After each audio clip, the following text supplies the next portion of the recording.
Good morning, children. Now we are dealing with the lesson Nutrition in Plants and we have completed the lesson. Now the part of the question answers takes place.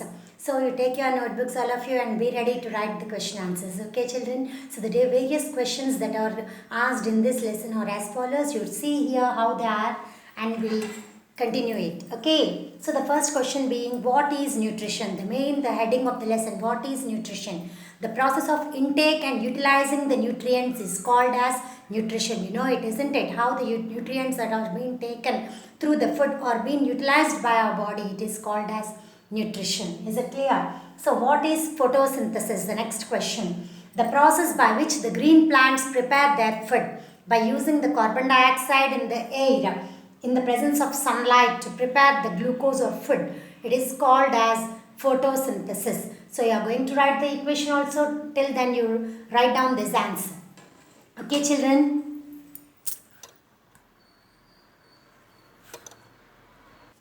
See here, children, about the photosynthetic equation. That is, plants use carbon dioxide and water in the presence of sunlight and chlorophyll. It prepares its own food, that is glucose, and gives out oxygen into the atmosphere.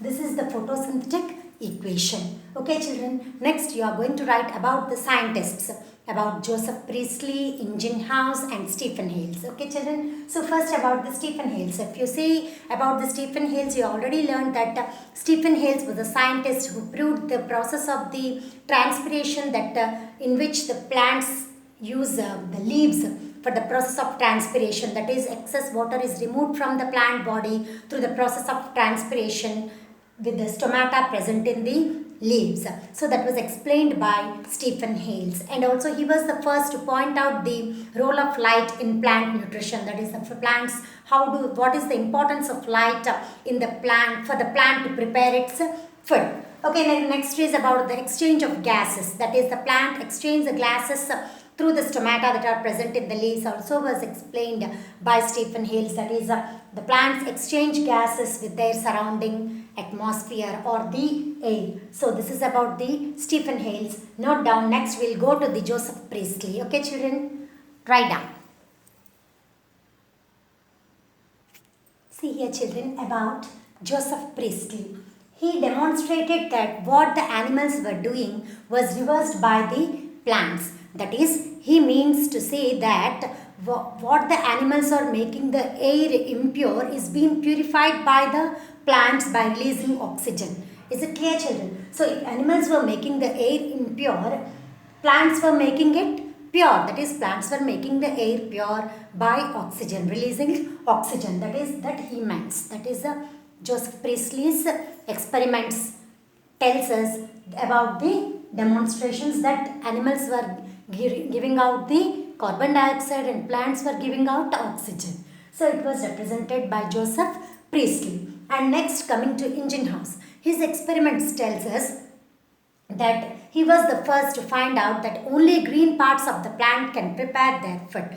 So in the presence of sunlight and chlorophyll, by using the water and mineral salts from the soil, plants can prepare their own food by taking the carbon dioxide from the atmosphere, and the process of making the food materials by the plants is called as photosynthesis. This was mentioned by Ingenhousz. Okay, children, note down this answer now. The next question, children. What is the relationship between the irrigation and sprinkling urea?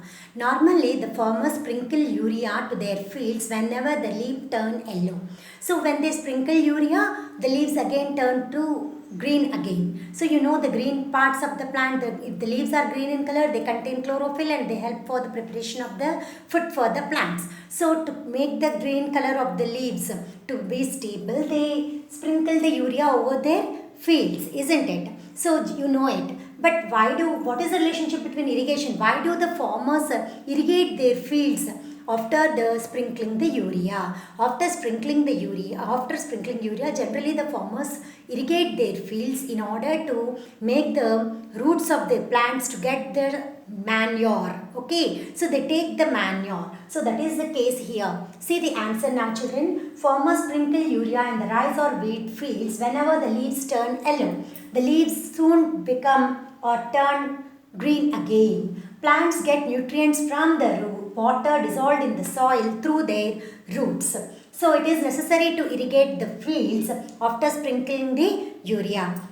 Through the water itself, the roots obtain the manure also. So they irrigate their fields after sprinkling the urea. And other reason is also there. If they do not sprinkle the water due to the chemical action of the urea, the plants often it may die. So they sprinkle the urea. That is the answer for this question. Hope you have understood. Write in your notes neatly. The next question, children. How does the exchange of gases takes place in plants? That is, with the help of the diagram you can show it. So that is the stomata or the organs in the leaves that helps for the respiration process in plants that we have already learnt it, isn't it? So see here, children, this is the diagram of stomata you have to draw in your notes, and this is the guard cells. These are guard cells. This is a stomatal pore. There are so many spores that are present at the epidermal layers of the leaf. So they are called as stomatal pores. So they contain the chloroplast. Each leaf contains the green colored structures, chlorophyll, which is present inside the stomata. They are called as the chloroplast. Okay, children, see here. The exchange of air takes place in plants by stomata present in the leaves of the plants. The leaves have tiny pores through which the exchange of gases takes place. These tiny pores can be seen only with the help of microscope. That means they cannot be seen with the naked eyes. That is, directly we cannot see these pores. Only they can be seen with the help of microscope. So these tiny pores are called as stomata. Okay, children, write down and draw the diagram neatly. Okay. See here, children, the next one is, what is herbarium? Herbarium and how is it useful to us? Herbarium is a traditionally designery art of preservative form of the plants that are not available at a particular place. So generally the plants that are not available at a particular place, or some leaves or plant parts like flowers, everything are being preserved in a preserved form, that is called as herbarium. So generally the scientists or the physiologists who study the plant parts and all, they collect the plants. If the plants are not available in a particular place, they collect the plants from the places where they are available and keep it in the preservative form, and they help for their own study, and also further for the future studies also these plants may be helpful. That is about the herbarium. Note down in your notes. Now here, children, what are haustoria? You know, the parasitic plants develop the special roots. They are called as haustoria. They penetrate into the deeper layers of the tissues of the host plants and take the food from the host plant. So these roots help them. The roots of the parasitic plants are haustoria, which take the food from the green plant, that is host plant. Okay, children, see here, write down the answer like this. Parasitic plants develop special root called haustoria. They penetrate into the tissues of the host plant and absorb food material from them. That is the host plant. Okay. The next question is, what are lichens? Lichens are the colonies of algae and fungi. They live together. They're living together and forming a symbiotic relationship. What is symbiotic relationship? An association between two groups for the food and shelter. Is it clear? So for food and shelter, that means to take one gives the food and nutrients to the other, and other gives the shelter and the nutrients to the other one which gives it food. So that forms the lichens are the colonies of algae and fungi living together in a symbiotic relationship. This relationship starts with the algal colony with a type of fungus. Okay, ma? The attack of an algal colony with the type of fungus. Note down the answer neatly in your notes. See here, the children.